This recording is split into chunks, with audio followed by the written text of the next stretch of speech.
बीते रात में इनकाउंटर हुआ है जिसमें चारों लोग इंजर्ड हुए। तो रुकने का एक आग्रह किया था जिस पर उन्होंने जवाबी कार्रवाई में पुलिस की टीम पर फायरिंग की।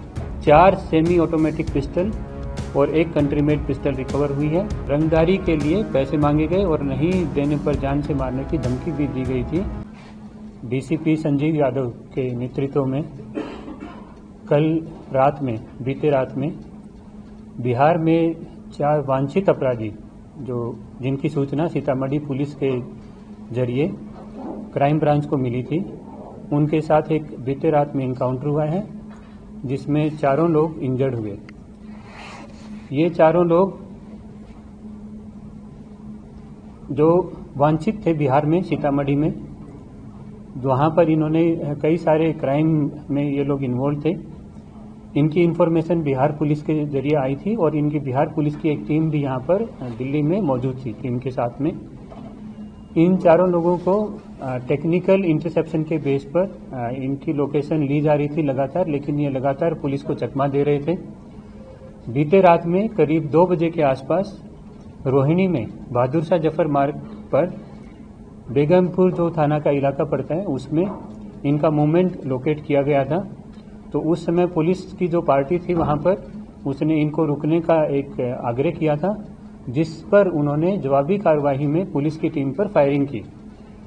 पुलिस की टीम पर फायरिंग होने पर सेल्फ डिफेंस में पुलिस ने भी, दिल्ली पुलिस की टीम ने सेल्फ डिफेंस में इन पर फायरिंग किया जिसमें ये चारों लोग इंजर्ड हो गए। इन चारों को इंजर्ड फॉर्म में तुरंत ही इमीडिएटली हॉस्पिटल में शिफ्ट किया गया और हॉस्पिटल में जहां डॉक्टर ने इनको डेड डिक्लेयर कर दिया। करीब 3:15 बजे के आसपास इनको डेड डिक्लेयर कर दिया गया था। इनके पोजीशन से 4 सेमी ऑटोमेटिक पिस्टल और 1 कंट्री मेड पिस्टल रिकवर हुई है। 1 बोलेनो कार इनसे रिकवर हुई है और आगे की तफ्तीश इसमें रोहिणी जो थाना जिला पड़ता है, इसमें बेगमपुर थाना पड़ता है, रोहिणी जिला का जो डीसीपी के नेतृत्व में अभी आगे की तफ्तीश इसमें जारी है और बिहार पुलिस के सीनियर अधिकारियों को भी इसमें इन्फॉर्म कर दिया गया है। जो 4 आदमी जो मरे हैं उनके नाम रंजन पाठक हैं।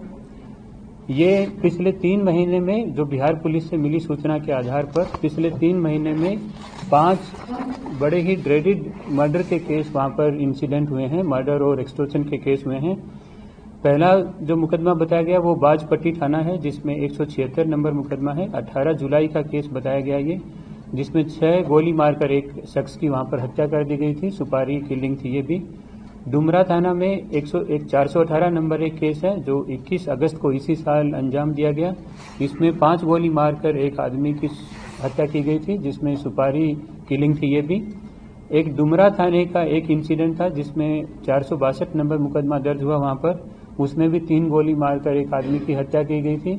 इसमें भी सुपारी का ही एंगल सामने आया था। एक चरोत थाना है, इसमें 123 नंबर मुकदमा जो 29 सितंबर को अभी हुआ, उसमें 6 गोली मारकर एक शख्स की हत्या कर दी गई थी। और 5वां एक केस है जो गाड़ा थाना का है जिसमें 79 नंबर मुकदमा दर्ज हुआ जो अभी लेटेस्ट है 13 अक्टूबर का, जिसमें रंगदारी के लिए पैसे मांगे गए और नहीं देने पर जान से मारने की धमकी भी दी गई थी। ये 5 केस इन्होंने पिछले 3 महीने में ही वहां पर बिहार में अंजाम दिए हैं और बिहार में सीतामढ़ी और अगल बगल के इलाकों में इन्होंने दहशत फैलाई थी जिसकी सूचना बिहार पुलिस से हमें मिली थी। तो कल रात इस हुए एनकाउंटर में इन चारों लोगों की मृत्यु हो गई है जो सूचना बिहार पुलिस को भी दी गई है और आगे की तफ्तीश इसमें रोहिणी जिला की पुलिस करेगी आगे। धन्यवाद।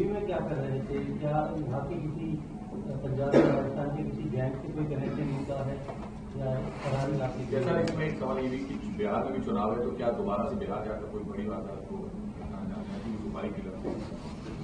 देखिए, अभी तक तो बिहार पुलिस से जो सूचना मिली थी हमें, इन चारों की सूचना मिली थी, इनके जो टेक्निकल इंटरसेप्शन के भी कुछ हमें क्लू मिले थे, उसके बेस पर इनको ढूंढा जा रहा था। इनको पकड़ने की कवायद थी और पकड़ने के दौरान इन्होंने फायरिंग किया पुलिस पार्टी पर। तो जो जवाबी मिनिमम यूज ऑफ फोर्स हुआ, जवाबी कार्रवाई जो हुई उसमें इन चारों को इंजर्ड हुए ये चारों लोग। इनसे अच्छे से बात तो नहीं हो पाई लेकिन आगे की तफ्तीश जारी है। इसमें जो बात आप बता रहे हैं तो ये बात अभी तफ्तीश का विषय है ये भी। जहाँ तक बात है दिल्ली में ये कब से थे, तो ये बात भी जांच का विषय है। अभी तो पिछले 2-3 दिन का तो मूवमेंट दिल्ली में लोकेट हुआ है इनका, और फरारी काटना एक वजह हो सकती है इसमें, क्योंकि जो 1 या 2 आदमी जो बताए गए हैं इसमें, उनका एक का तो घर है दिल्ली में और दूसरे का भी घर दिल्ली में होने की कुछ जानकारी अभी मिली है।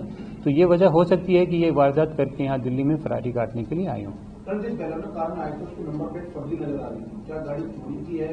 नंबर प्लेट बनना पुलिस को गुमराह करने के लिए था क्या? अभी तक की जानकारी के हिसाब से ये आप सही बता रहे हैं कि गाड़ी का नंबर प्लेट जो था चेंज था वो, तो ये चोरी की गाड़ी होने की बात ही सामने आ रही है अभी, लेकिन इसको भी पुख्ता किया जा रहा है अभी। सर, जो दिल्ली का जो आरोपी अमन ठाकुर है, तो इसकी दिल्ली में कोई इन्वॉल्वमेंट रही है क्या? ये अभी जांच का विषय है, इस बारे में पड़ताल कर रहे हैं अभी, क्योंकि इसमें इसका वहां पर केस इन्वॉल्वमेंट है। 2 केस का पता चला है इसका, 2 मर्डर केस में ये शामिल था। यहाँ के किसी केस में शामिल है, ये जांच का विषय अभी पता नहीं।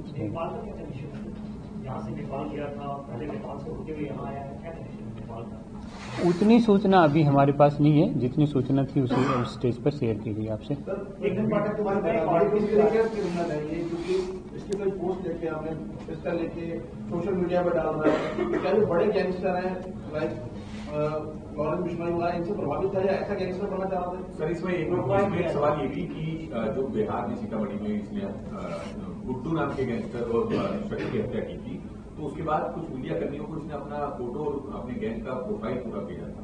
तो क्या प्रोफाइल है सर, मॉडस ऑपरेंडी क्या थी इसकी और कैसे? देखिए, हमारे पास जो जानकारी आई है वो सीतामढ़ी थाने से, जिले से आई है, बिहार पुलिस से आई है।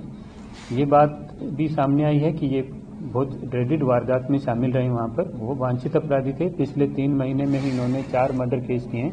सुपारी किलिंग में ये लोग शामिल थे। ये मॉडस ऑपरेंडी इनकी सामने निकल करके आई है, और सुपारी में इन्होंने 3-4 लोगों की हत्या भी की है और एक आदमी से पैसे भी मांगे हैं, जो पिछले 3 महीने की वारदात मैंने आपको बताई है।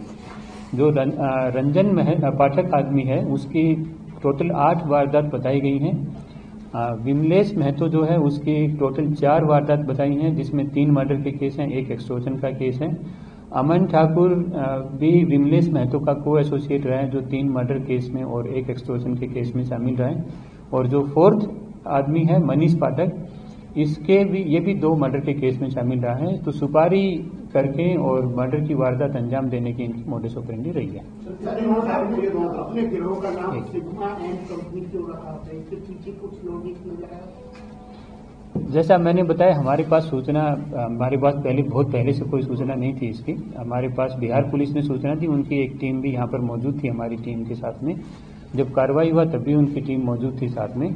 जो इन्फॉर्मेशन अभी तक हमारे पास अवेलेबल है वो हमने शेयर की आपसे। बाकी इनके फुल क्रेडेंशियल के बारे में आपको वहाँ की लोकल पुलिस भी ब्रीफ करेगी। शुरुआत में काफ़ी ज़्यादा फायरिंग हुई है। जो एसएलएंट जो अभी इस केस में वांटेड थे, वांटेड की तरफ से काफ़ी ज़्यादा फायरिंग हुई है।